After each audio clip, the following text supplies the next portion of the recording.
Bueno, buenas noches. Gracias por estar aquí.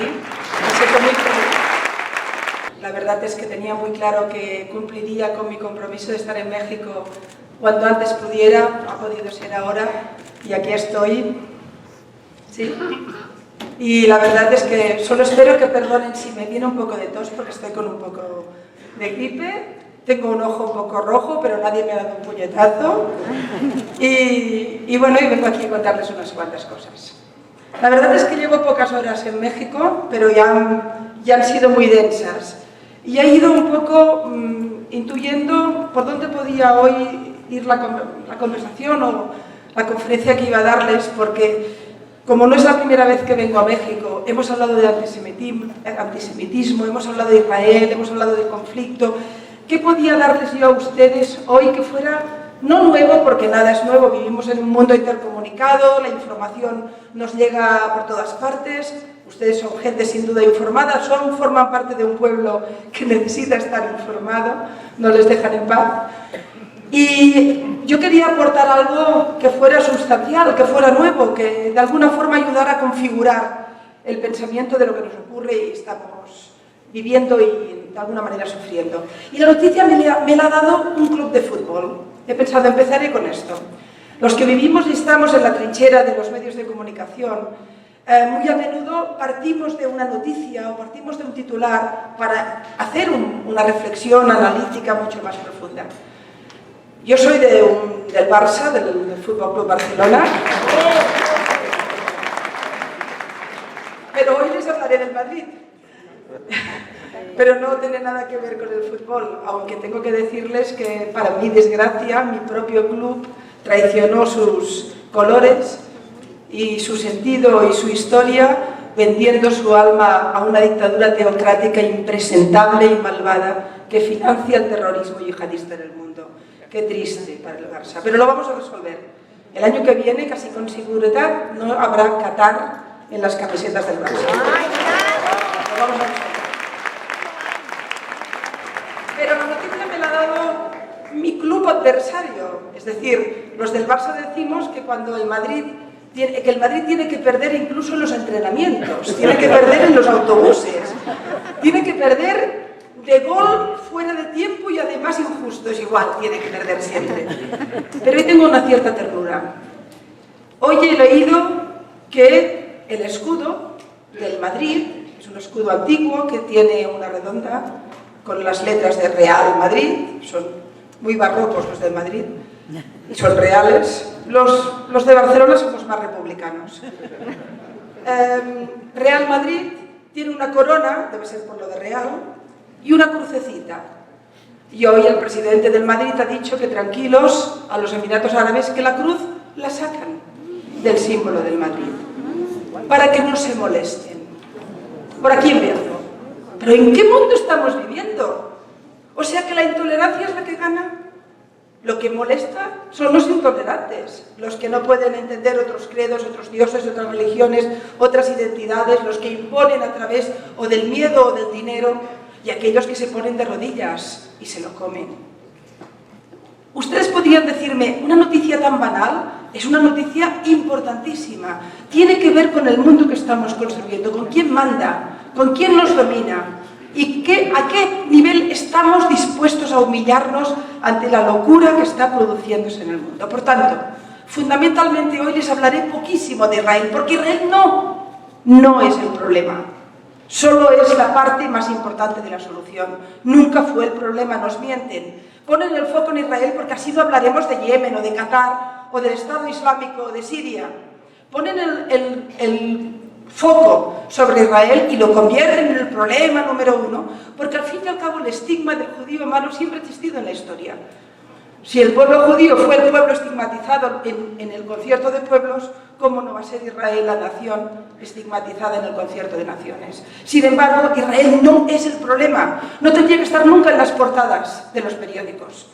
Un país pequeño que intenta sobrevivir como puede, hostigado permanentemente, rodeado de millones de enemigos, con estrategias económicas y logísticas financiando tanto las guerras como, por supuesto, el terrorismo, dedicando una parte importantísima de su PIB a defensa, a supervivencia. y a pesar de todo dándonos inventos médicos, tecnológicos, informáticos, etc. ¿Cómo es que ese pequeño país, que lo único malo que hace es sobrevivir, y ni eso le perdonamos, ocupa tantas portadas y el fenómeno integrista islámico que hoy está controlando, de alguna forma está controlando el eje central de los problemas en el mundo, no ocupa casi nunca portadas? ¿Por qué? Vayamos a analizar hoy esto. Yo tengo un cierto interés en que ustedes se vayan de aquí sabiendo un poco qué pasa, de dónde viene esto, qué ha ocurrido en el mundo, por qué tenemos este problema, qué es. Ahora aparece el Estado Islámico degollando personas. Lo hicieron antes los de Al-Qaeda, nada es nuevo. Son hidras de son cabezas de la hidra. Es la hidra malvada, la hidra totalitaria y sus muchas cabezas. Pero todo esto, ¿qué pasa? ¿De dónde viene y por qué viene? Y por tanto, estructuraré la conferencia desde la idea de diversos fracasos. El primer gran fracaso que hace que estemos en este momento viviendo, por ejemplo, una noticia tan tonta como la del Madrid, van a sacar la cruz, una cruz que lleva 100 años en el escudo, porque molesta. ¿A quién? ¿A quién molesta? A los intolerantes. El primer fracaso tiene que ver con los sueños de crear un mundo mejor que en el siglo XX crearon las grandes organizaciones, que crearon la Declaración de Derechos Humanos, que crearon la ONU, y que de alguna forma pensamos, primero la Liga de Naciones, después la ONU, y pensamos que estábamos creando una supraestructura que obligaría a los países a ser decentes. Y desde luego no permitiría las dictaduras, no permitiría los abusos, no permitiría las barbaridades, etcétera, etcétera. El sueño de Eleanor Roosevelt y todos aquellos personajes tan importantes del siglo XX, un siglo terrible, el nazismo, el estalinismo, el colonialismo, pero también un siglo de luces, la Declaración de Derechos Humanos, los derechos de la mujer, el estado del bienestar, la educación pública, un siglo en este sentido muy importante. Y allí se creó algo que tenía que salvarnos, que era la gran Organización de Naciones Unidas, la Carta de Derechos Humanos, que era el catecismo, las tablas de la ley de la libertad, y la fuerza de un mundo cada vez más organizado que de alguna forma no podía permitir que según qué cosas ocurrieran. Eso fracasó.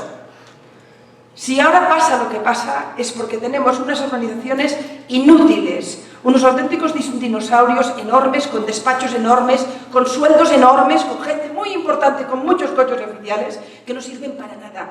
¡Para nada! Se me revuelve el estómago cada vez que escucho, por ejemplo, una lapidación legal en Irán. La última vez, la chica esta que mataron con 19 añitos, porque mató a su violador. Si no hubiera matado al violador, la habían lapidado por haberse deshonrado. Pero la colgaron porque era una asesina, 19 años. ¿Y cuándo escucharé una sola resolución de la ONU? ¿Cuándo una? Un día que se reúnen los países que forman parte de la Liga de Naciones y digan, miren ustedes, tener una ley que dice que a los 9 años te puedes casar es indecente, como ocurre en el Yemen. 9 años, nuestras niñas. ¡Legal! Miren ustedes, amigos saudíes, que llevar una cruz en el cuello y en el descuento una Maguen David sea considerado pena de muerte. No puede ser en el mundo del siglo XXI. Una resolución, un papelito, una reunión de esos países tan importantes diciendo ¿qué está ocurriendo? ¿En nombre de un Dios se mata?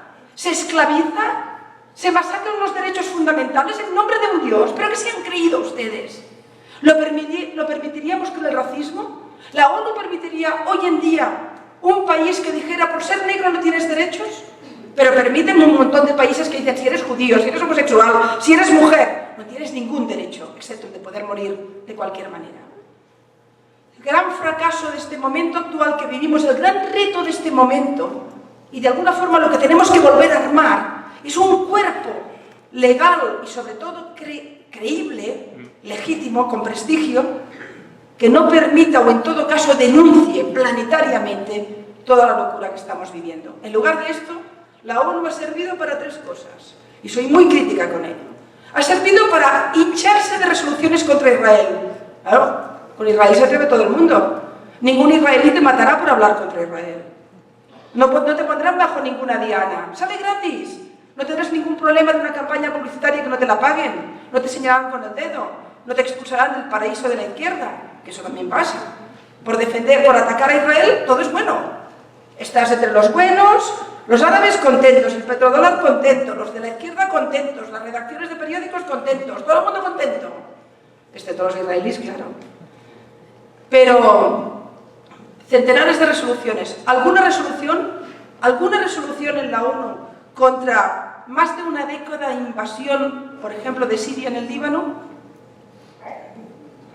¿Alguna resolución contra el hecho de que haya legislaciones penales y civiles en decenas de países que con la excusa del Islam pervierten todos los derechos fundamentales? ¿Una sola resolución en contra de la lapidación como pena de muerte por delitos de honor? Generalmente, casi siempre, contra jóvenes y mujeres, contra niñas, quiero decir.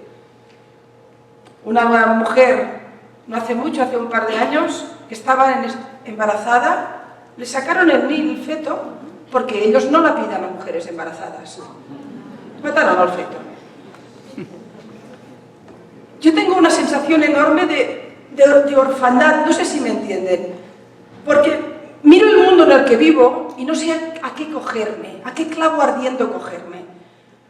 ¿Hay alguna supraestructura? Mi país, por ejemplo, o los países donde estoy, en la Unión Europea, son creíbles en este sentido. ¿Van a defenderme los derechos fundamentales en el mundo? ¿Su estómago se indigesta según con qué cosas? ¿Van a meterle el dedito en el ojo a algún país importante por el hecho de que destruye derechos fundamentales? ¡Nada! Todo está contaminado. Y es un gran fracaso. El mundo del deporte que hablábamos hace un momento, que le hayan dado el campeonato del mundo de fútbol a una dictadura cuyos trabajadores no tienen ningún derecho, trabajan 15 y 16 horas diarias, a veces no tienen ni una hora para comer, han muerto centenares según Amnistía Internacional y van a celebrar el campeonato del mundo de fútbol. Y ahora han ganado contra Barcelona, por cierto, el campeonato de atletismo. Debe ser porque en Doha no hace calor y lógicamente corres que te las pelas. Es decir, que imagínense cómo estamos. Y les pongo estos ejemplos tan pequeños porque para mí son muy sustanciales. Luego hablaremos del Estado Islámico. Pero fíjense, compiten 3 ciudades para un campeonato de atletismo. 2 son ciudades de países democráticos. Eugene era la ciudad americana, Eunice, ¿no? No sé cómo se llama. Bueno, una ciudad norteamericana que tiene tradición en atletismo, no sé qué, la otra Barcelona. Y la otra Doha. Primer elemento, 2 democracias, una dictadura. No importa.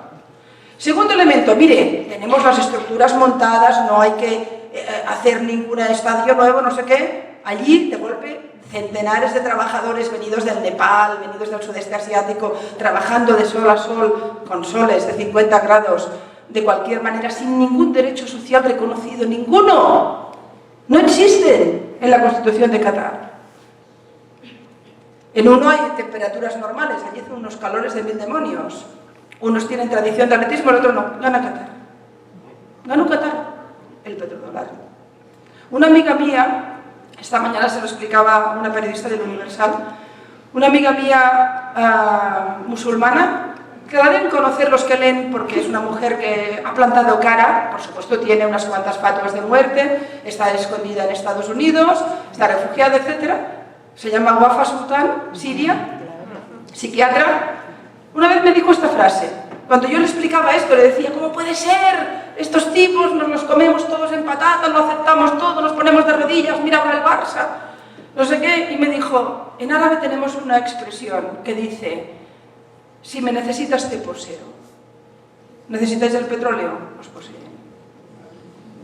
Y no hay ni un solo estamento internacional, no hay ninguna cancillería, no hay ninguna organización supraestructural política en el mundo que tenga la fuerza, la valentía, la capacidad y la independencia de decir esto es impresentable. La ONU es un blanqueador de dictaduras. Todos juntitos, los que son demócratas y los que no, que poco importa. El Gaddafi de turno en su momento, o el dictador de Siria, por ejemplo, presidiendo comisiones de derechos humanos, de torturas, normal. Y luego todo el mundo mirando a Israel a ver si algún papelito lo había puesto mal. O si cuando intenta defenderse lo hace bien o mal. Porque todos tenemos derecho a decirle a Israel cómo sobrevive. Una vez un amigo judío me dijo, ¿qué le pides a Israel? Y le dije, solo una cosa, que sobreviva. El resto es culpa nuestra y es tema nuestro. El tema lo tenemos que resolver en el mundo, porque el problema de Israel es un problema del mundo. No es Israel solo con su problemita o su problemón. Es un problema global que tiene que ver con el derecho a existir, a sobrevivir, a vivir en democracia, a vivir con vecinos que no quieran destruirte cada día o que no consideren que preparar a niños para la muerte es decente. Tiene que ver con el fenómeno del yihadismo, tiene que ver con todo. Hasta que no acabemos con este nuevo totalitarismo, no resolveremos el problema de Israel. Por eso Israel no es el problema. Es quien sufre en la carne primera el problema, está en la trinchera, está en la placa tectónica del terremoto. Pero sin ninguna duda no es el problema. Y del fracaso de las grandes estructuras al fracaso de Europa. Alguna vez me habrán oído hablar de esto. Yo me siento muy europea. Europa me gusta. Es el continente del renacimiento, pero también el de la expulsión. Es el continente donde algunas de las ideas más importantes de la historia se movilizaron. Es el continente de la Ilustración francesa, pero también el del nazismo. Qué continente, ¿verdad? Una vez dije una frase que aún me duele decirla, pero que es verdad. Europa no se explica sin los judíos y tampoco nos explica sin el odio a los judíos. Europa es lo que ha amado y lo que ha odiado. Y por supuesto lo que ha llevado a la destrucción. ¿Qué es Europa? Un continente fracasado, naufragando, que tiene algunos países que aguantan más o menos, el eje económico se ha desplazado al sudeste asiático, la fuerza política está debilitada y además en el terreno de los derechos humanos, donde podríamos tener un papel, no nos interesa. No nos ha interesado nunca. Nunca. Los franceses que se ponen los primeros levantando banderas, luego le vendían los MiG a Saddam Hussein para masacrar, digamos, en las guerras contra Irán.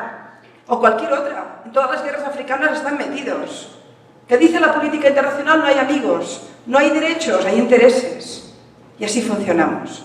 Como además nuestro modelo de vida depende, especialmente en Europa, del oro negro, esa bomba de tiempo, evidentemente calladitos todos y aceptarlo todo. Pero sobre todo, y ahora sí que entro de lleno, es el fracaso del Islam. Lo que está ocurriendo tiene que ver con un enorme fracaso del Islam. Porque podía haber, y habrá, como lo ha habido, un Islam de luz. Es decir, una identidad religiosa, cultural, memorística, histórica, que desarrollara las luces. Pero hoy estamos viviendo el Islam de las sombras, el oscuro, el negro y el conquistador. Y es el fenómeno probablemente más importante de la historia, el fenómeno totalitario, de reto al mundo más importante de la historia. Es un fenómeno que tiene Internet, que se comunica de punta a punta del mundo. Puede haber ahora mismo un chico en un barrio de Londres, o quizá de aquí, pero sobre todo de Europa, o de mi ciudad, Barcelona, que está conectando por Twitter o por cualquier web con un tipo que está en las montañas de Afganistán a punto de prepararse para matar a alguien diciéndole vente para acá. O explicándole cómo se fabrica una bomba para matarla en algún metro. El fenómeno yihadista tiene que ver previamente con décadas y décadas de estructurar una ideología respecto al mundo musulmán que tenía que ver con una ideología intolerante. En lugar de buscar en sus raíces las luces, los grandes dirigentes del pensamiento islamista buscaron lo peor, buscaron los guerreros, buscaron la espada, buscaron la oscuridad. Y fueron creando organizaciones a partir de los años 30, primeramente en Egipto y luego ya fueron extendiéndose, que han acabado siendo los embriones de los grandes movimientos que hoy nos atacan de forma tan despiadada y tan frontal. Si ustedes me preguntan qué pasa ahora, qué es el Estado Islámico, el Estado Islámico es lo mismo de siempre. De hecho, el inspirador era al-Zarqawi, viene de Al-Qaeda, viene de otras ramas de Al-Qaeda, han ido funcionando más o menos así, han ido creciendo. Pero ¿es distinto a nosotros? ¿Es distinto a Hamas? ¿Es distinto a las brigadas de Al-Aqsa? ¿Es distinto a los grupos islamistas chechenos, a los que luchan en las selvas de Filipinas? ¿A los grupos talibanes? ¿A los que luchan en Kashmir? a los que pusieron la bomba en la discoteca de Bali son iguales, solo se diferencian los chiitas, pero el sunismo es todo el mismo. Es un fracaso del Islam porque han utilizado el dinero ingente del petróleo, unos caciques, y de 3 al cuarto, unos líderes del desierto convertidos en grandes magnates, para oprimir a su gente, para recuperar los pensadores más fundamentalistas, para financiar todos estos movimientos y para iniciar una auténtica conquista del mundo. Y cuando viene un tipo de Emiratos Árabes y le dice al Real Madrid, la cruz fuera, y el Real Madrid dice, sí, le estoy diciendo que está ganando, porque en mi mundo cabe la media luna. ¿Por qué en su mundo no cabe la cruz? Y si en mi mundo cabe la media luna y cabe la Magen David y cabe lo que quieran, ¿por qué en su mundo no? ¿Por dónde está el quid pro quo? ¿Por qué nosotros aceptamos y ponemos, porque estoy de acuerdo y estoy a favor, mezquitas y centros culturales y apoyamos cualquier ciudadano que quiera rezar a quien quiera, pero yo no puedo llevar una cruz en Arabia Saudí? ¿Por qué lo aceptamos? Somos tan débiles. Ahora mismo España acaba de decir que acepta, que reconoce el Estado palestino. Ah, bonito. Yo escribí un artículo. Muy bien, Rajoy. Bueno, y los socialistas los primeros en la bandera. Muy bien. Yo estoy a favor del Estado palestino. ¿Cómo no? Bueno, yo estoy a favor de un Estado catalán, no voy a estar de uno palestino. En fin, ese es otro tema. Siempre estaré a favor de la gente cuando quiere pacíficamente y tranquilamente reivindicar sus derechos. Y a pesar de que yo estoy convencida de que no existe el concepto palestino aún, que se forjó mal, muy mal, en los campos de refugiados de Siria y de Jordania, y se forjó en el odio, y ninguna identidad como pueblo puede tener futuro en el odio. ¿Qué es el judío? 3000 años de historia. Ustedes saben muy bien, y miren que hay judíos distintos, pero saben qué es el judío. Es una identidad fuerte, está arraigada en la historia, y se forjó hacia adentro, hacia lo propio, no en contra de lo otro. ¿Qué es ser palestino? Fundamentalmente es querer que desaparezca Israel y odiar a los judíos. Y hasta que el pueblo palestino no dé la vuelta y convierta eso en una identidad en positivo, no tendrá futuro. Porque el futuro nunca está en el odio, en la intolerancia, en el desprecio al otro. Pero a pesar de esto, yo estoy a favor de un Estado palestino, sí. Creo que el día que exista un Estado palestino que tenga relación de vecindaje con Israel, serán los árabes que vivirán mejor del mundo. Bueno, excepto algunos islamistas que son muy ricos. ¿Ustedes saben que Hamas es el segundo grupo terrorista más rico del mundo? Mueve alrededor de $1.000 billones al año. El primero Estado Islámico.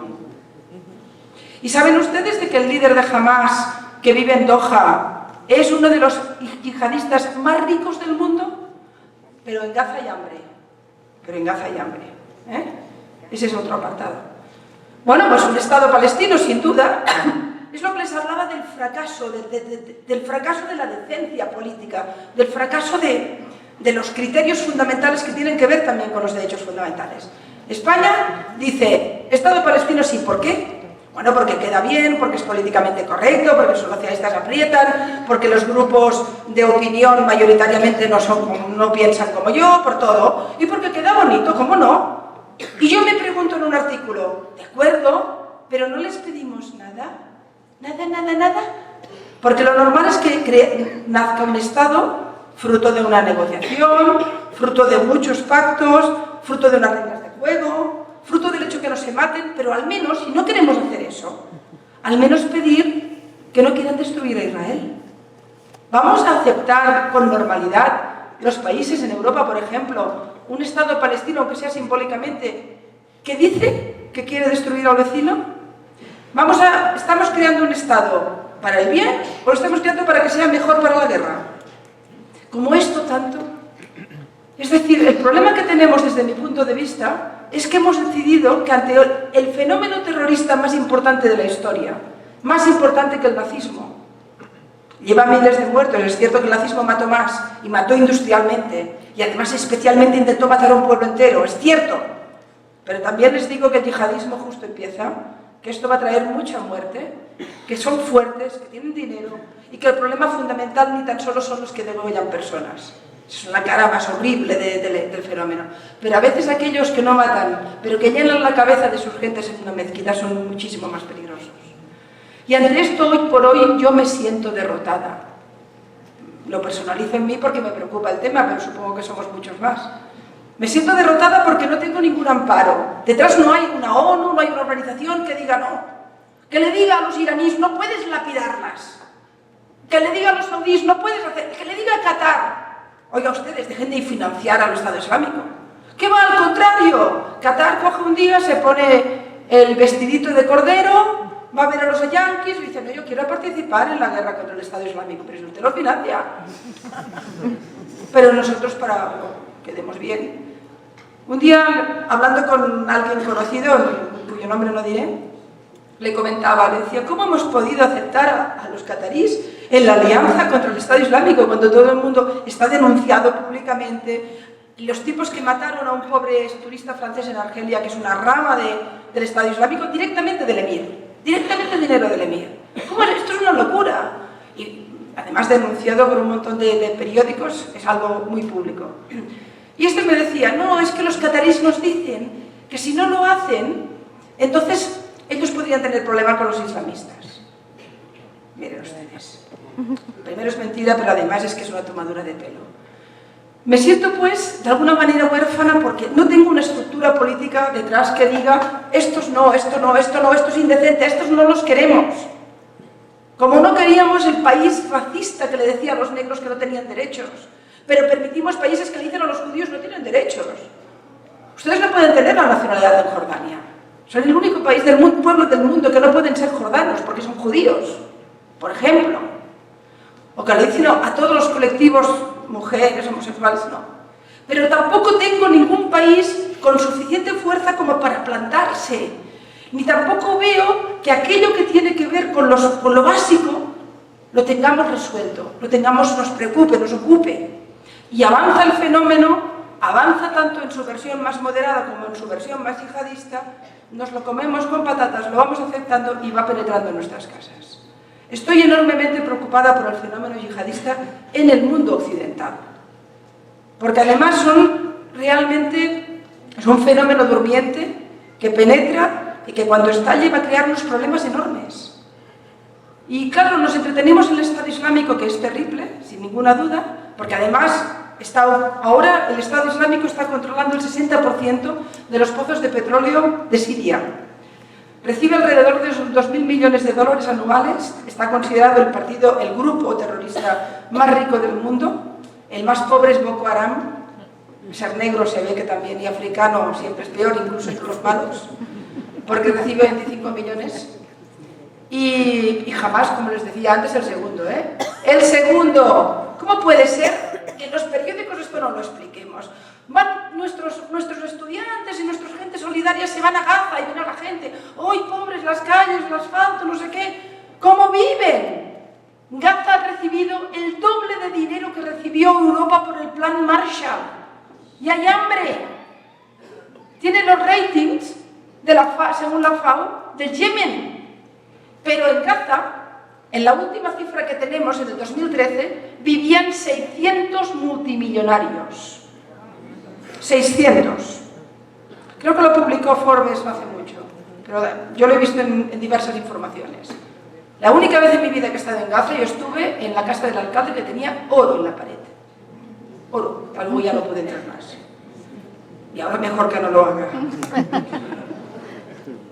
De alguna forma, si me permiten, y les hablaba de derrotas y de fracasos, es un fracaso de la decencia. Creamos una civilización moderna. Hemos tardado mucho en llegar hasta aquí. Ustedes, que fueron el pueblo de las tablas de la ley, nos dieron la modernidad. Nos dijeron, hacen falta las reglas para poder vivir en convivencia. Yo alguna vez he dicho que las tablas de la ley para mí son el fundamento de la civilización moderna. Unos tipos que vivían en medio del desierto, como se vivía en aquella época, y de golpe baja un tipo que ha hablado con alguien y dice, miren, ¿saben? Bueno, ese alguien puede ser muy divino, pero sean ustedes conscientes del legado que ustedes tienen. Ustedes le dijeron al mundo, matar no está bien, Robar no está bien. Hay que respetar al padre y a la madre. Nos fundaron la modernidad. Si todo cayera y nos quedaran las tablas de la ley, volvíamos a fundar la modernidad. Ese es el fundamento. Si tuviéramos que coger 4 libros a lo largo de la historia para volver a fundar la modernidad, las tablas de la ley, las leyes romanas, la Ilustración francesa y las cartas de derechos humanos, quizás las dudas de Spinoza pondría ahí, pero bueno, no más, 4 libros, 3, 2, las tablas de la ley y la carta de derechos humanos, el principio y el fin, ya está. Esto, que es el fundamento, el no matarás y el respetarás al otro, esto nos lo cargamos cada día de forma pública, oficial, institucional, sin ningún tipo de problema. Es legítimo matar, es legítimo odiar, es legítimo despreciar al otro por lo que piensa, por lo que es. Y nos lo comemos los países democráticos, civilizados, modernos. Porque los amigos que lo hacen, como son ricos y como los necesitamos, nos poseen, como decía mi amigo. Por tanto, es un fracaso de la decencia. Es un fracaso de la comunicación. ¿Qué le ocurre al periodismo? ¿Pero qué le ocurre al periodismo? Si solo hace falta hacerse las preguntas correctas, en lugar de tener tantas respuestas. Esto me lo habrán oído alguna vez, yo creo que aquí en México, pero lo voy a repetir. ¿Cómo es posible que tanta gente inteligente, leída, culta, con títulos, universitaria, cuando habla de Israel se vuelve imbécil? ¿Cómo es? ¿Y cómo es que todos saben lo que tiene que hacer Israel? Si yo fuera una periodista de un periódico mexicano o de cualquier otro periódico del mundo y no supiera nada, me han traído con una nave extraterrestre, me han dejado aquí y han dicho, va, habla de este conflicto. Me haría algunas preguntas. ¿Cómo nace? No lo saben. Si la mayoría que opinan no saben de historia. Antes leían historia los periodistas, ahora en Wikipedia. Los expertos aquellos ya no. Me preguntaría, ¿por qué de golpe una gente que vive en democracia, que se preocupa por los inventos más avanzados en materia médica, científica, que dedica esfuerzos ingentes a cosas que luego benefician a la humanidad entera, que tiene entre sus filas a tantos escritores, a tantos pensadores, a tanta gente noble? ¿Cómo es ese pueblo? ¿De golpe es una panda de asesinos imperialistas terribles? Cuando yo, algunos amigos míos me dicen, es que tú defiendes a racistas o a genocidas, y les digo, pero ¿de quién me hablas? ¿De mi amigo David? ¿De mi amigo Ariel? ¿De mi amiga Esther? ¿De quién me hablas? ¿Del médico, del abogado? De la chica joven que quiere ser cantante, que fue a la guerra porque le tocaba. ¿De quién me estás hablando? Se harían algunas preguntas, no se las hacen, nunca se las hicieron con los judíos, ahora no se las hacen con Israel. Y también se preguntarían si en el otro lado pasa algo. ¿Solo son niños con piedras? Pues para ser niños con piedras, ¿cuántos misiles? Y se preguntaría quién lo financia, quién lo paga. Se preguntaría, por ejemplo, en la última ofensiva en Gaza, ¿por qué duró tanto? ¿Por qué duró tanto? ¿Porque a los israelíes les gusta matar? ¿O porque había un tipo en Doha que les decía a los palestinos que ahí tenían que estar y que durase lo que durase y muriera quien muriera? Porque se trataba de eso, de desgastar al enemigo a través de obligarlo, de matarlo y obligarlo a matar. Aquella frase famosa de Golda Meir, lo que nunca os perdonaré es que nos obliguéis a mataros. Más o menos así. ¿Cómo es que no se hacen las preguntas? ¿Cómo se financia? ¿De dónde viene el dinero? ¿Por qué en una zona tan pequeña del mundo donde hay tanto dinero, cualquier cancillería, cualquier ayuntamiento, cualquier ONG da dinero a Palestina? Tendrían que ir todos con dentadura de oro. Claro, 600 multimillonarios. Arafat llegó a ser propietario de toda la telefonía móvil de Túnez. Pero, no, eso no nos lo preguntamos. ¿Para qué? Me acuerdo que una vez hubo un intento de hacer una comisión en el Parlamento Europeo para investigar hacia dónde iban los fondos que dábamos a Palestina. Se tuvo que abortar porque no era políticamente correcto preguntarlo. No lo era. Por tanto, también es un fracaso del periodismo. Israel está sometida, por un lado, a la lupa. Todo el mundo lo sabe todo de Israel. Todo el mundo sabe cómo tienen que defenderse, cómo tienen que actuar. Son todos sabios. Todos los ciudadanos del planeta son presidentes de Israel. A mí me ha pasado más de una vez de encontrarme al lado con un buen señor que con trabajo igual te lee un periódico, pero que te decía que Israel era muy mala. Oiga, pero usted es experto en política internacional. No, pero lo sabe. Lo ha oído. Lo que más me duele es cuando voy a las universidades. Porque las universidades deberían ser el templo de la inteligencia, el lugar donde debatimos las ideas, donde confrontamos, nos batimos el cobre del pensamiento. En la universidad trabajamos el cerebro. Pero tengo que decirles que también es verdad que en la universidad me encuentro con los prejuicios, me encuentro con una sustitución permanente de las ideas por las pancartas, de las ideas por las consignas, y me encuentro con un lugar en el cual a menudo nuevamente hay más respuestas que preguntas, especialmente en este conflicto. Y respecto al tema islámico nadie se preocupa, nadie. Es como si cada vez que matan, ¡oh! Ya está. Vuelven a matar, ¡oh! Y siempre seguro que la culpa la tienen los yanquis, que para eso están, y por supuesto Israel. Alguna vez yo me he preguntado, en eso de hacerme preguntas incómodas, ¿por qué será? Pero creo que tengo la respuesta. ¿Por qué será que los dos países más odiados por la izquierda en el mundo, la derecha tiene otras miserias, esta es de la izquierda, ¿por qué los dos países más odiados de la izquierda en el mundo son las dos democracias más fuertes del mundo y las que han sufrido atentados terroristas más importantes? Estados Unidos y Israel. Qué curioso.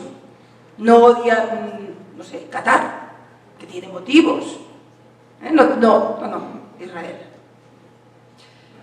Es también, por tanto, un fracaso de la comunicación. Hoy no hacemos información seria, hoy hacemos fast food. Hoy nos encontramos que como todos queremos saberlo todo al minuto, y como además tenemos internet, que para eso está, y se mezcla la verdad con la mentira, la manipulación con la certeza, todo está allí mezclado, pues como el tema de Israel ya está cuajado como concepto, no nos metamos en líos. Y entonces nadie se pregunta lo que hay que preguntar, y nadie sabe las respuestas que hay que responder. Si no tenemos infraestructuras políticas, si tenemos un fracaso profundo de la decencia, de las ideas que han amparado el siglo XX y que ampararon también la civilización moderna, si tenemos un fracaso del periodismo, del mundo intelectual, también hay que decir que algunos están muy sobrevalorados. Yo me peleé mucho con Saramago. Yo escribí una vez una frase que es de las mías un poco duras, que dije, escribe como los ángeles pero piensa como los idiotas. Cada vez que hablaba de Israel, cada vez que hablaba, ¿qué tipo? Es como Vargas Llosa. Ahora le da Vargas Llosa por lo mismo. Bueno, la verdad es que tengo que decirles, porque tengo experiencia en ello, que si uno quiere hacerse un lugar bajo el sol y ser un prestigioso intelectual, tiene que hablar mal de Israel. Eso funciona. Funciona. Cuando haces lo contrario tienes que dar muchas explicaciones. Pensábamos que eras lista. Pensábamos que estabas con los buenos. No, a mí me encantan los malos. Y como les decía también, sin ninguna duda, el gran fracaso que nos ha llevado a este callejón sin salida y que nadie sabe cómo resolver, pero desde luego no estamos haciendo los deberes, es como el dinero ingente que ha significado todo el fenómeno del petróleo, ha derivado en dictaduras consolidadas, donde la gente es educada en la intolerancia, en el analfabetismo, no es educada en la democracia, no es educada en las libertades, y tenemos masas y masas ingentes de población que son finalmente educadas para ser ¿qué? Serviles, para ser ¿qué? Intolerantes, para ser ¿qué? Gente con un pesante presente y escaso futuro. Es muy fácil, tendrían ustedes que preguntarse cómo se crea un yihadista. ¿Por qué alguien un día dice, voy a ir a una montaña perdida a hacerle la guerra a alguien, voy a conquistar el mundo? ¿Qué tiene el fenómeno de fascinante? ¿Lo tiene todo? Ustedes mezclan los siguientes elementos y verán cómo funciona la bomba del fenómeno yihadista. Porque para crear, sobre todo para crear un suicida, ahora ya no se suicidan, ahora lo hacen de otra manera, pero para crear un suicida, los psicólogos, si hay algún psicólogo en la sala lo sabrá, a mí me lo dijo un psicólogo, los psicólogos hablan de que destruir la voluntad de vivir, eso tarda 6-7 años, es un lavado de cerebro que tarda mucho. Cuando se suicida un chico con 17 años, igual lo cogieron con 10, No, eso no es 2 días. Hola, bueno, ¿quieres matarte? No, esto tarda.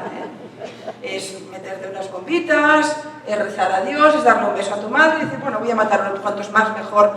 Y cuando veo ese mercado lleno de gente comprando sus tomates, ¡ay, que voy a ver más! ¿No? Eso tiene un proceso, porque forma parte de la normalidad de la naturaleza humana la caridad. La idea de la vida, el vivir y el dejar vivir. Hay que destruir eso.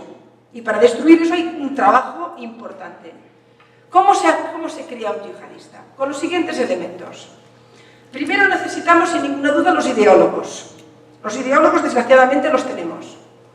En toda mezquita del mundo, incluso aquellas que no practican ninguna ideología integrista, que las hay muchas y bienvenidas, sin embargo, ustedes pueden encontrar los libros de Hassan al-Banna, de Yusuf al-Qaradawi y de los grandes pensadores, y ahora de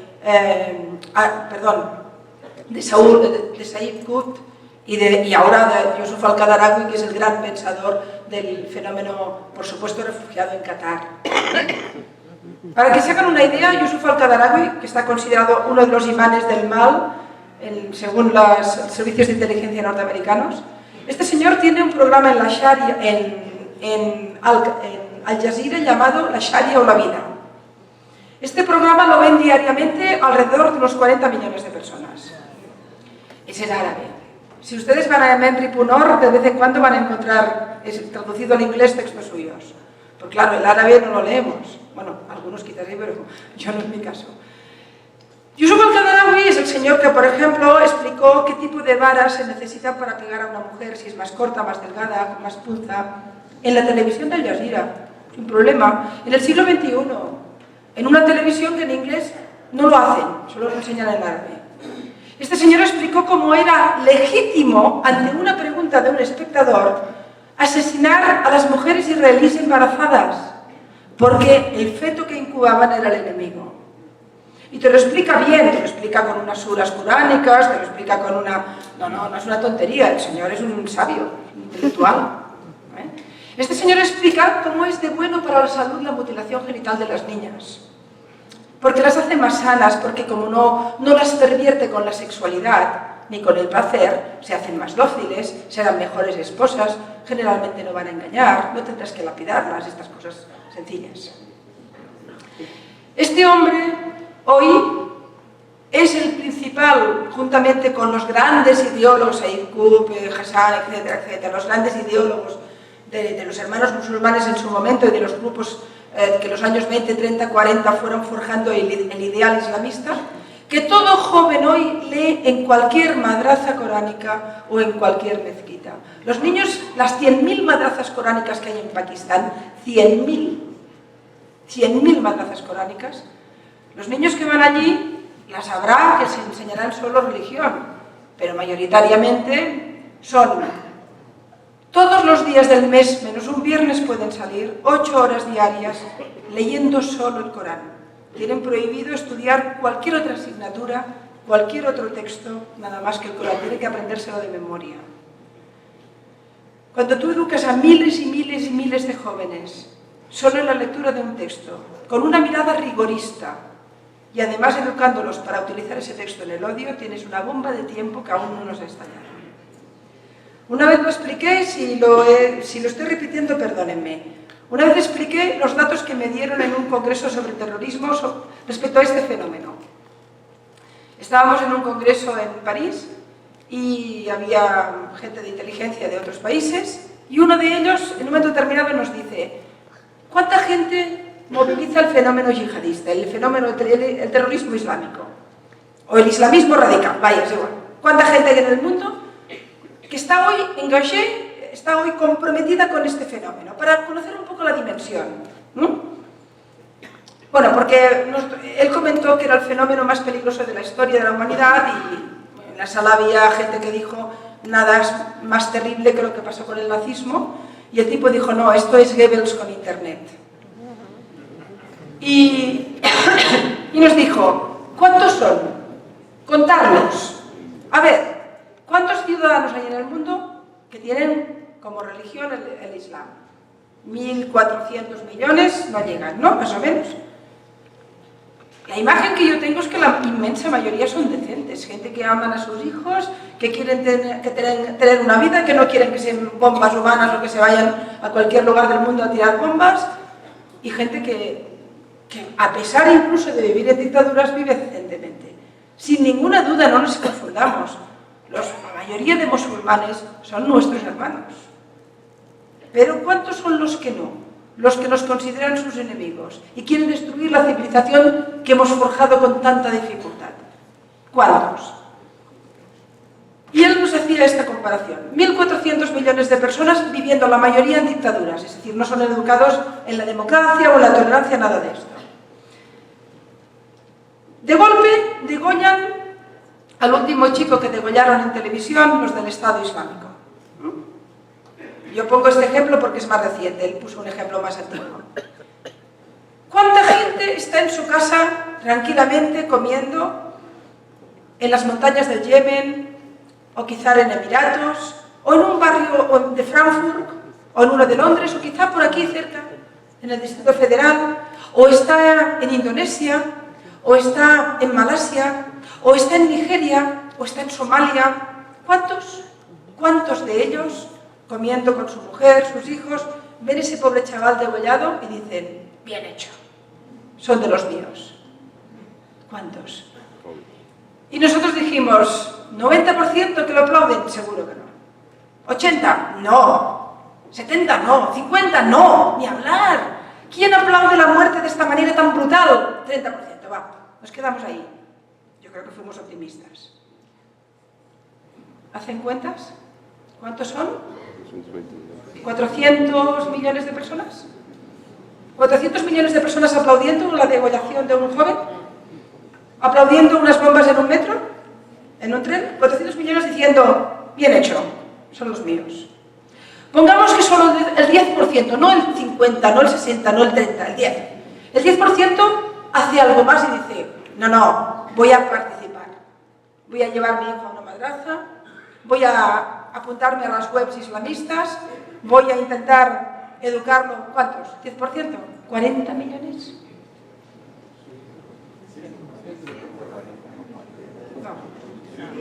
No, estábamos en los 400. De los 400 que aplauden, 10%. 40 millones. No, yo ya lo voy reduciendo, ¿eh?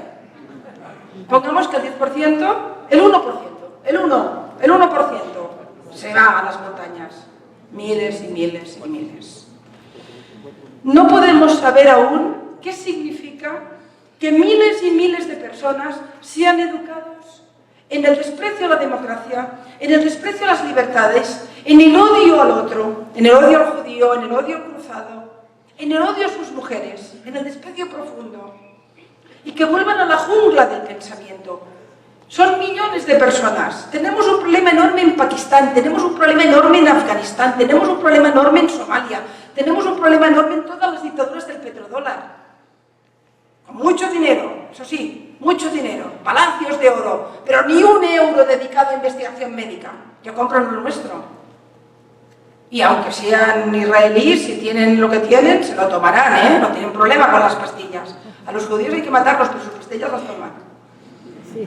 Alguna vez lo he dicho en broma, pero mire, les explico para relajar una anécdota que me pasó, que le explicaba esta mañana a Ariel, que me pasó en Porto Alegre, hace ya un tiempo. Ustedes recuerdan, Porto Alegre es el lugar del mundo donde nos reunimos todos para hacer un mundo mejor, generalmente en contra de Israel, pero eso es aparte. Y me invitaron a un debate sobre el conflicto de Oriente Medio, diciéndome que habría un israelí que defendería a Israel, había un palestino que defendería a Palestina y yo corría por allí. Luego no pasó eso, luego el israelí defendía a Palestina también, o sea que no... Bueno, algunos hay. Y me acuerdo que era invierno, le explicaré exactamente cómo lo viví. Me acuerdo que era invierno y salí Barcelona, Madrid, Sao Paulo, Río, además iba por 3 días, es una locura de aquellas que te mueres. Y en el país, el diario El País, había un titular que ponía empieza el foro de Porto Alegre, otro mundo es posible. Y yo me fui a otro mundo.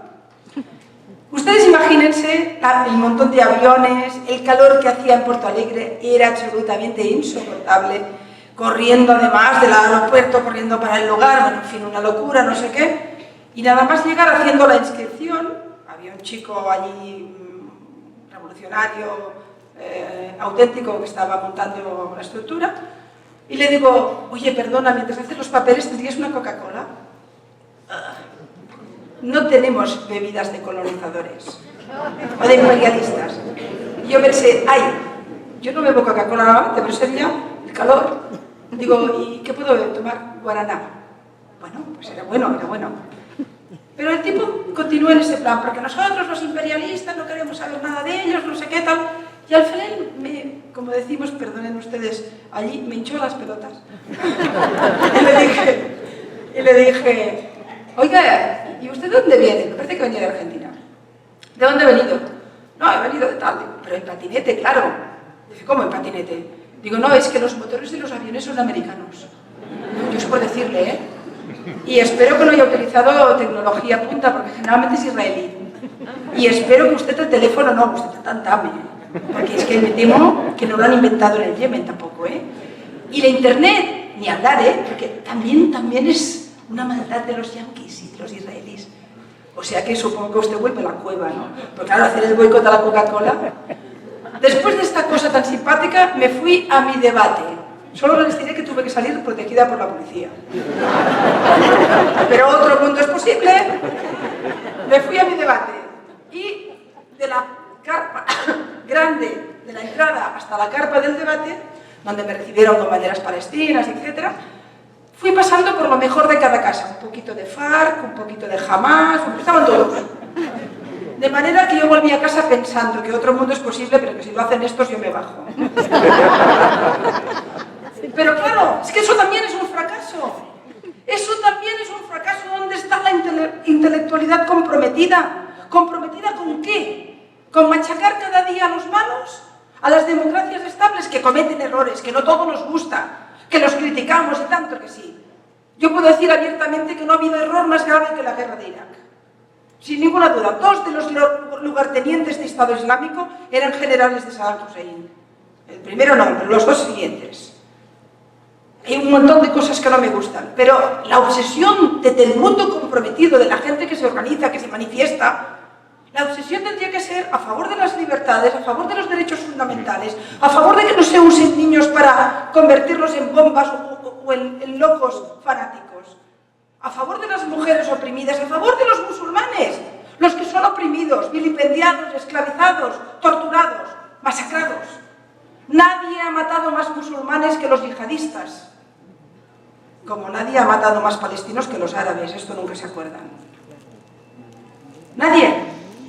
De hecho, la primera víctima del integrismo islámico son musulmanes. Y por supuesto la primera gran víctima es la mujer, sin ninguna duda. La mujer, sus mujeres. Por supuesto yo no acabaré esta charla que tengo aquí sin poner un poco de optimismo, porque si no la cosa...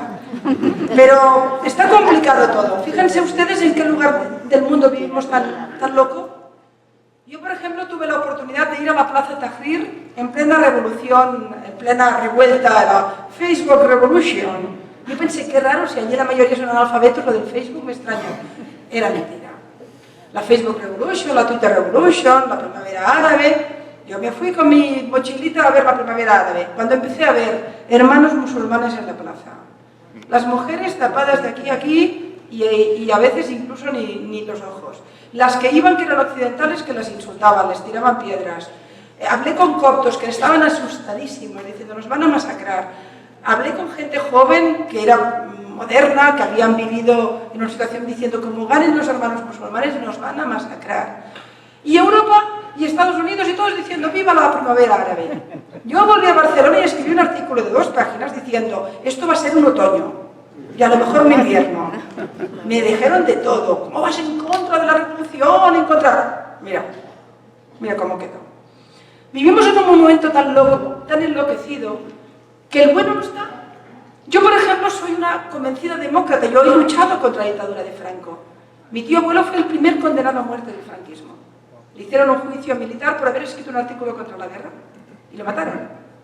Y fue la primera... Franco mató miles de personas sin juicio, en las cunetas. Mi tío abuelo tuvo el honor de tener un juicio militar porque era un hombre relevante. sé lo que es luchar contra la dictadura, nunca se me imaginaría estar a favor de ningún dictador. Pero miras a Egipto y dices, a ver, ¿quién es el malo? Por un lado tienes un Mubarak corrupto, represor, dictatorial, lo tiene todo Siria, represión brutal, corrupción brutal. Nadie que sea decente puede imaginar un régimen como ese. ¿Saben quiénes luchan con él? ¿Contra ellos? Al-Shabaab somalí, talibanes afganos, Al-Qaeda, Estado Islámico ahora, talibanes pakistaníes. ¿Quién es el bueno? ¿Quién es el malo? ¿Qué hace la civilización? ¿Qué hace la gente que luchamos porque esa Carta de los Derechos Humanos funcione de alguna manera, porque exista la democracia, las libertades, la tolerancia, las sociedades, donde los dioses se puedan mirar a la cara? ¿Qué hacemos? ¿Con quién vamos? ¿A quién defendemos? ¿Al mal menor? ¿Quién es el mal menor? Este es el mundo en el que estamos ahora. Estamos en un mundo donde los periodistas prefieren sacarle la piel a una democracia que intenta sobrevivir en lugar de poner el foco en la locura que significa el yihadismo, por ejemplo, en Palestina. Vivimos en un mundo donde los intelectuales prefieren machacar antes a cualquier democracia que a las dictaduras teocráticas que nos están alimentando los imanes integristas que luego van por todo el mundo y le llenan la cabeza a la gente. Vivimos en un momento en el que los periodistas no se hacen preguntas, pero tienen todos los titulares hechos, porque no quieren problemas. Vivimos en un mundo de miedo, porque los que alzamos la voz, luego tenemos problemas. Mejor no meterse en líos, porque estos nos gastan mal. Vivimos en un mundo donde nuestros gobiernos, como no quieren tampoco problemas, se van a dormir con el enemigo cada día. Y aquí paz, en mañana gloria, que dicen en mi país. Vivimos en un mundo donde hoy se educan a niños y adolescentes para ser bombas humanas, para el odio y para la masacre. Y vivimos en un mundo donde los que defendemos las ideas que tienen que ver con la moral, la decencia y la civilización, a veces somos los mal vistos. Alguna vez lo he dicho de forma provocadora en algún debate en Barcelona o en Madrid. Estoy en el lado moral de la historia. Defendiendo a Israel, estoy en el lado de los buenos. ¿Significa que todos los israelíes son buenos? No, debe haber alguno que no. ¿Significa que los demás son malos? De ninguna manera. Pero estoy en el lado moral, porque es el que defiende el derecho a ser, el derecho a vivir en normalidad en el siglo XXI, en democracia, en tolerancia, mirándose a la cara de los vecinos y no matándose. Estamos en el lado moral. Y si me permiten ustedes, en tanto que pueblo que fue eternamente víctima, estuvieron siempre en el lado moral. Siempre fueron los que nos avisaron: cuidado que vienen persecuciones, nos están persiguiendo, vendrán por ustedes. Cuidado que la democracia se debilita, miren, cuidado que empieza la represión. Siempre fueron esa luz. Pero como eran judíos no nos preocupaban. Al fin y al cabo, recuerden ustedes que Europa inventó aquel itinerario que decía, empezando por la España medieval: primero, ustedes no pueden vivir entre nosotros como judíos, conviértanse. Luego, cuando se convirtieron, también los trataremos mal, porque son convertidos. Después les dijimos: ustedes no pueden vivir con nosotros, expulsados. Y después les dijimos: no pueden vivir, Auschwitz. El recorrido final del odio. Y no lo hemos resuelto.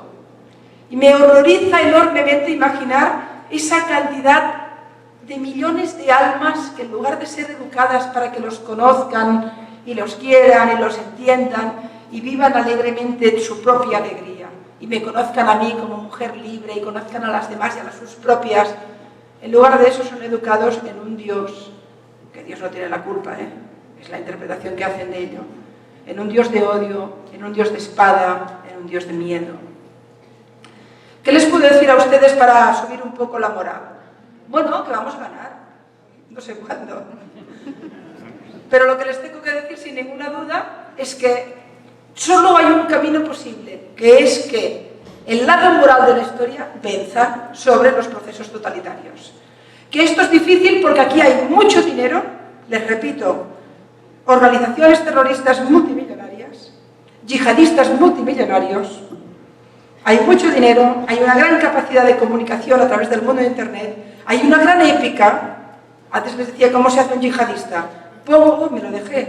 Pongan los pensadores, pongan pobreza, miseria, no ser nadie, Un niño en la montaña del Yemen no es nada, no tiene trabajo, no tiene expectativas, su país es un desastre, y de golpe un día se viste de blanco, empieza a ir con señores con barbas largas, empieza a ser respetado, empieza a tener una épica, un papel social, y al final se mezcla la épica, la idea de la conquista, la religión, Dios te amará, el respeto, eres alguien en la vida, y ese niño que no era nada es alguien, probablemente una bomba, pero es alguien.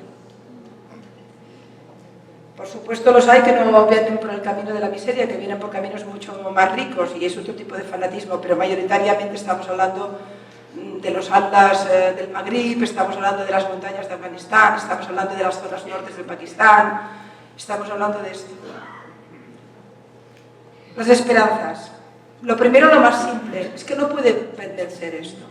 Nos puede hacer sufrir, pero ni Israel va a desaparecer porque sabrá defenderse, ni la civilización que hemos construido con tantas dificultades va a romperse, porque no lo vamos a permitir. Quizá tardemos en reaccionar, pero no lo vamos a permitir.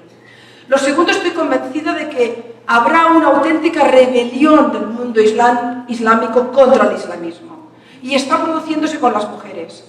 Pongan ustedes la atención en esas voces femeninas del Islam que se han rebelado, y son muchas, que se defienden sus derechos, incluso esa niña pakistaní, Malala, luchando por leer en una zona donde les envenenan los pozos de agua en las escuelas de niñas. Las escuelas de niñas. ¿Qué nivel de maldad? Elie Wiesel decía que el mal existe, que lo vio. Pues claro que existe. Es el mal puro. Ver cómo una niña va a la escuela con sus libritos y ponerle veneno en el agua para que muera, para que no haya escuelas para niñas. Y estoy convencida de que las mujeres van a reaccionar.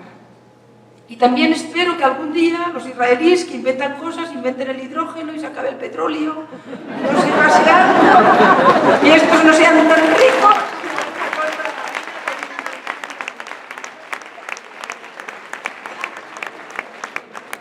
¿Qué podemos hacer? Lo de siempre. Lo primero que hay que hacer es alzar la voz. Alzar la voz significa no aceptarlo, no es normal. He visto lo del Real Madrid y he dicho no. Y mira que el Real Madrid no me gusta nada. Tiene que perder siempre, menos hoy. En esto no. Yo, una culé, una del Barça, le doy la razón. Bueno, no le doy la razón porque ya se han vendido al oro, pero no. Hay que alzar la voz y decir, mire, no es normal que unos dibujantes daneses tengan que vivir como ratas en agujeros porque unos tipos en las montañas les han dicho que los matarán por hacer unos dibujos. Pero si todo el siglo XX fue reírse de los dioses, eso hicimos para alcanzar la modernidad. Y ahora estos nos dirán que no, que se han creído. No es normal que consideremos normal que se apliquen lapidaciones en el mundo islámico. No es normal que cada 15 segundos, quédense con el dato, se mutila genitalmente una niña en el mundo. ¿Cuántas? Mientras he hablado, cuéntenlas. En algunas zonas, niñas de meses o recién nacidas. Porque como ahora hay campañas en contra, así ya lo tienen hecho. No es normal, de ninguna manera es normal que tengamos en las ciudades de nuestros países auténticos grupos yihadistas o salafistas que aunque no te lleguen a matar, le meten la cabeza como así a su gente joven. ¿Cómo es que no actuamos? Yo en mi país lo he dicho, lo he escrito. Un imán en una mezquita que dice Dios es amor, es un hombre de Dios. Pero un imán que dice en una mezquita ves a matar en Afganistán o odia al otro, es un delincuente. Es un delincuente, hay que aplicarle la ley. O hay que expulsarlo, hay que meterlo en la cárcel. ¿Qué es la tolerancia? ¿Cómo se puede ser tolerante con la intolerancia? Es la peor de las intolerancias, la tolerancia con la intolerancia. Es aquello del silencio de los buenos. No, alcemos la voz, protestemos, organicémonos. Vienen tiempos de organizarse mucho, de conocerse mucho, de estar en grupo, de vivir en red. Hay que comunicarse, hay que pasarse información, porque estamos en una trinchera, que es la trinchera de la civilización. Y la trinchera de la civilización no es Occidente y el mundo islámico. No, no, no. Cada ciudadano musulmán que lucha por un mundo decente es nuestro. El otro lado son los que luchan a favor de las dictaduras, a favor de los asesinatos, a favor del integrismo, a favor de las leyes censoras y represoras. Esa es la barbarie. No es una lucha de civilizaciones, es la lucha de la civilización contra la barbarie. Malala es civilización, Wafa es civilización, Aya Hirsi Ali es civilización y son musulmanas. Y todos estos tipos, los Yusuf al-Qadarawis, los emires de turno, los al-Sarkau, ya están muertos, ya dejémoslo, a sus vírgenes. Todos estos son la barbarie y estamos luchando otra vez contra la barbarie. ¿Qué va a pasar en Israel? Pues que esto va a tardar. Que no hay solución en Israel si no hay solución en el mundo. Que mientras haya un fenómeno yihadista que interactúe en todo el mundo y que quiera instaurar un nuevo califato, no vamos a tener paz en Israel. Que Israel lo que tiene que hacer es sobrevivir, mantener fuertes sus estructuras democráticas, su buena salud democrática, intentar preservar lo que tiene y sobre todo la vida de su gente y esperar que el mundo lo resuelva. Porque el antisemitismo lo sufrieron los judíos, pero era un tema de los no judíos. La solución y también la maldad. Y el anti-israelismo lo sufren los israelíes, pero no es un tema de los israelíes, es un tema nuestro, de los que no somos israelíes. Por tanto, y ahora sí que ya acabo, porque creo que llevo mucho, no sé cuánto llevo, debe tocar ya. Tomen conciencia de que estamos ante un reto muy serio, que tiene que ver con un fenómeno terrorista, que tiene que ver con una financiación del fenómeno terrorista, que tiene que ver con una homologación internacional de las dictaduras que dan apoyo, a las que no nos enfrentamos, con un quiebro de las estructuras políticas que tendrían que defender la democracia y no lo hacen, con un servilismo absoluto de las cancillerías democráticas ante los intereses económicos que mueve todo este sector y, por supuesto, con una derrota de la inteligencia. Hoy no tenemos intelectuales que levanten la bandera de la libertad, hoy no tenemos a Albert Camus. Lo necesitaríamos otra vez. Aquel que decía, en nombre de esto no, en nombre de esto, las matanzas en Argel no las defiendo. O no defiendo a Pol Pot, o no defiendo a Mao. Mientras Sartre decía que sí. Por cierto, una parte para Sudamérica, para Latinoamérica, de hecho, perdónenme. Yo estoy enormemente preocupada por todo, como se ve, pero Latinoamérica especialmente. Porque tengo que decir que el chavismo nos ha hecho un daño terrible. Todo lo que llamamos el eje bolivariano, que significó el blanqueo e incluso el prestigio, en este caso del fenómeno chiita iraní, pero con él también de otros fenómenos, ha penetrado seriamente en América Latina. No tengo datos en México, no puedo darles. Conozco un poco más los datos en Argentina, en Paraguay, más al sur. Pero es evidente que el fenómeno bolivariano, que por cierto, pobre Bolívar, el pobre vuelve a nacer y se vuelve a morir, que estos impresentables utilicen el nombre de un libre pensador, masón, avanzado, para defender el qué. El tipo este que habla con los pajaritos ahora. Pero bueno, América Latina me preocupa porque se han implantado con mucha rotundidad redes chiitas. Hezbollah tiene una estructura muy sólida. Se hace blanqueo y financiación de dinero en la triple frontera. En este momento es una zona no controlada para nada. De ahí se financia el yihadismo. La tolerancia de algunos países de América Latina con el fenómeno es muy alta. No les preocupa nada.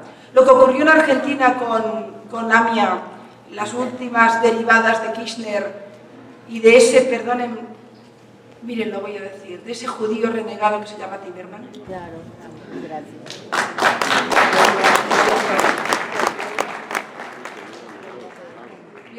Lo que ocurrió en Argentina, que un judío se fuera a Irán y defendiera las relaciones con Irán, les hicieron un acto de guerra. Fue un país y se fue a matar a otro país. Mató a argentinos. ¿O es que no lo eran porque eran judíos?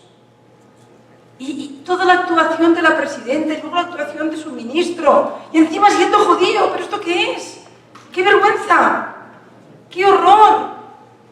Saben ustedes muy bien que la mejor manera de que te amen no es poniéndote de rodillas, es siendo digno, es plantando cara. Nunca te aman cuando te pones de rodillas, nunca.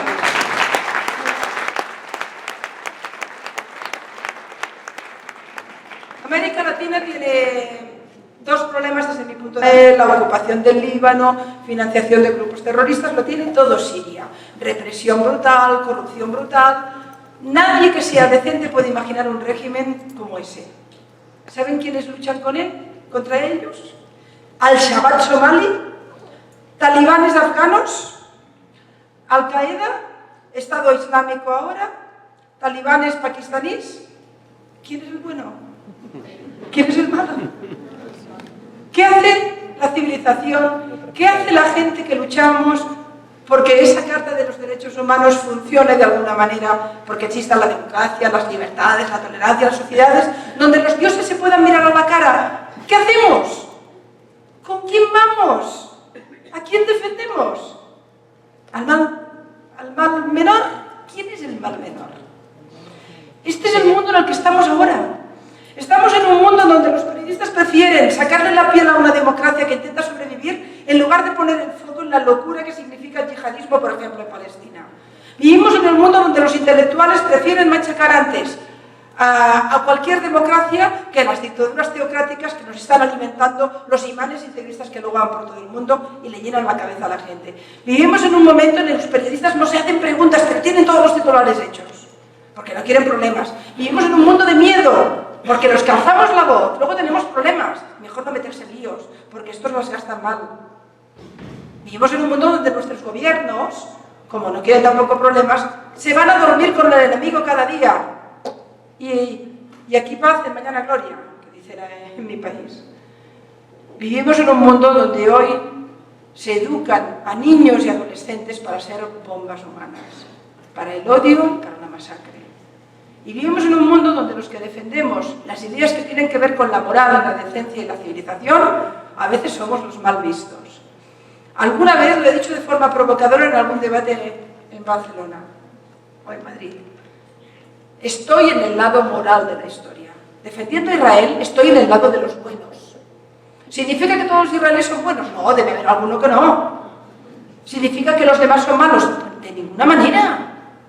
Pero estoy en el lado moral, porque es el que defiende el derecho a ser, el derecho a vivir en normalidad en el siglo XXI, en democracia, en tolerancia, mirándose a la cara de los vecinos y no matándose.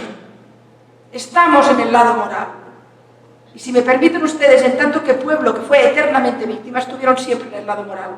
Siempre fueron los que nos avisaron: cuidado que vienen persecuciones, nos están persiguiendo, vendrán por ustedes.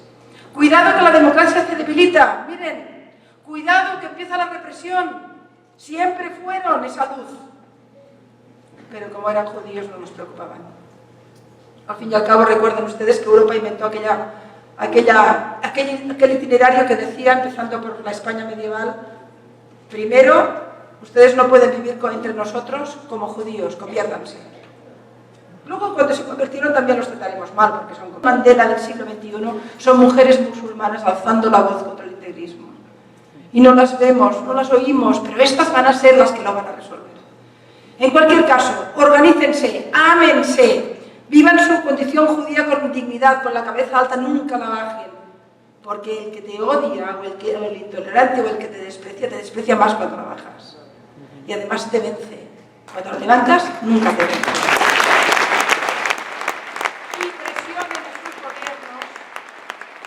Y presionen a sus gobiernos para que no sean ni blandos, ni tolerantes, ni tan tranquilos con estos fenómenos y con estos estados cuando hacen este tipo de locuras. Hay que presionar desde la sociedad civil, hay que presionar desde la... Esto es un reto que debemos ganar. Gracias por estar aquí. Gracias, permítanme, déjame decirles algo, que no lo digo nunca. Gracias por ser judíos. Porque, quiero explicarlo. Porque su pueblo nos dio a gente como yo la luz que necesitábamos para encontrar el camino.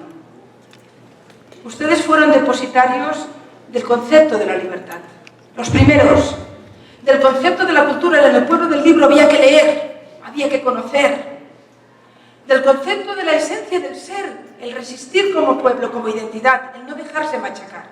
¿Por qué hay antisemitismo? Porque son judíos, porque aguantaron como judíos. Por eso, si no, no habría antisemitismo. ¿Por qué? ¿Por qué hay intolerantes? ustedes resistieron. Cada judío que se mantiene en su condición es una luz en el mundo. Tiene que ver con los valores que defendemos los que no lo somos.